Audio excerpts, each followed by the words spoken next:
Finally दोस्तों भोजपुरी के power star Pawan Singh का काला ओढ़ने का पोस्टर आप सभी के बीच आ चुका है।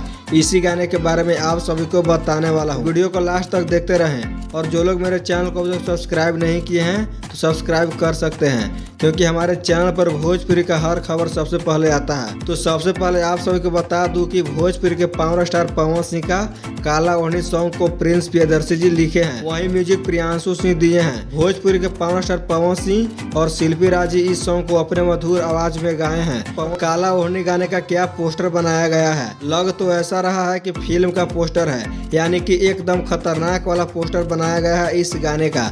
तो फाइनली इस गाने का पोस्टर आप सभी के बीच आ चुका है। बात किया जाए गाने को कब तक रिलीज किया जाएगा, तो दोस्तों इस गाने को कल आप सभी के बीच रिलीज किया जाएगा global music junction YouTube channel के माध्यम से। पवन सिंह का इस गाने को लेकर बहुत ही बड़ा इवेंट भी होने वाला है। तो पवन सिंह का ये अपडेट आप सभी को कैसा लगा हम नीचे कमेंट बॉक्स में जरूर बताएं। वीडियो पसंद आया हो तो ज़्यादा से ज़्यादा शेयर भी करें। मिलते हैं अगली वीडियो के साथ।